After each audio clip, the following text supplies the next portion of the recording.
Assalamualaikum warahmatullahi wabarakatuh. Teman-teman yang dirahmati Allah, hari ini saya tidak ingin memberi nasihat panjang.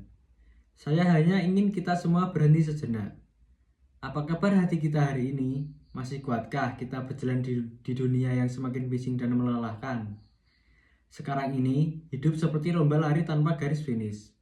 Setiap hari kita sibuk nugas, target, prestasi, konten, dan eksistensi. Tapi di balik semua itu, kadang hati terasa hampa. Kita online setiap hari, tapi kehilangan koneksi penting, yaitu koneksi dengan Allah. Kita lebih sering buka layar HP dibandingkan buka mushaf. Kita buru-buru balas chat, tapi telat menanggapi panggilan azan. Kita sibuk cari validasi, tapi lupa mencari ridhonya. Teman-teman, sebuah band yang bernama Festivalis pernah menulis lirik seperti ini. Tuhan tolong aku, sedang hancur dan hilang arah. Dunia begitu gelap dan aku sendirian.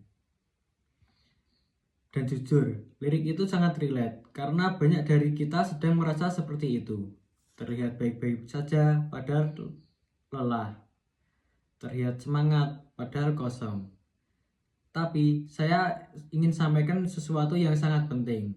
Islam itu bukan agama yang menghakimi. Islam datang untuk merangkul dan menyembuhkan. Allah Subhanahu wa Ta'ala berfirman dalam Quran Surat Al-Hadid ayat 16. Belumkah datang waktunya bagi orang-orang yang beriman untuk tunduk hati mereka, mengingat Allah dan kepada kebenaran yang diturunkan? Teman-teman, pertanyaan itu bukan dari saya. Itu pertanyaan dari Allah langsung untuk hati kita.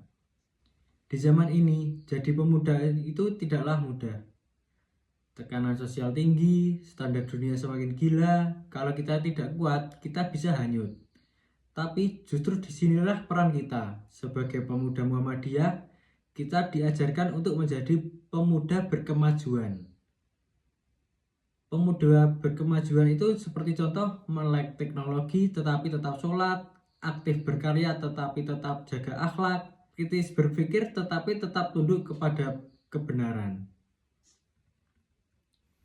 Ingat, para pahlawan Islam itu juga pemuda. Seperti Ali bin Abi Thalib, masih remaja tapi siap menggantikan posisi Nabi di ranjang hijrah. Lalu ada Musa bin Umair, pemuda kaya raya yang memilih dakwah ketimbang kemewahan.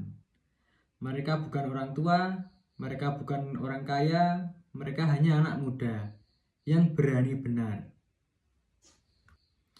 Muhammadiyah juga bilang, menjadi muda itu biasa, tapi menjadi muda yang bermanfaat dan berdiri di sisi yang benar itu luar biasa. Dan hari ini tugas itu jatuh kepada pundak kita. Saatnya kembali teman-teman. Kalau hari ini kamu merasa sedang jauh dari Allah, merasa nggak layak atau merasa terlambat untuk berubah, dengarkan baik-baik. Nabi Muhammad bersabda, setiap anak Adam pasti berbuat dosa dan sebaik-baik mereka adalah yang bertaubat. Hadis riwayat Tirmizi. Kalau selama ini kita lari dari Allah, sekarang saatnya kita kembali. Karena Allah itu selalu terbuka, Allah selalu menunggu. Dan seperti yang ditulis Festivalis dalam liriknya, di bawah langit yang sama, kita berjalan tanpa suara. Tapi tetap percaya, meski luka kita bisa berubah. Kita bisa berubah, kita bisa bangkit. Dari apapun itu, dari siapapun kita sebelumnya. Teman-teman, dunia ini bukan tujuan akhir. Semua yang kita kejar hari ini, seperti nilai, prestasi, eksistensi, semua akan lenyap. Yang tersisa cuma iman, amal, dan ketulusan. Jadi jangan menunggu nanti untuk menjadi baik. Karena nanti seringkali berubah jadi tidak pernah. Mari kita isi masa muda ini dengan kebaikan. Jangan hanya jadi pemuda yang pandai bicara, tapi jadilah pemuda yang bisa diandalkan untuk agama, untuk bangsa, untuk masa depan. Terima kasih dari saya. Wassalamualaikum warahmatullahi wabarakatuh.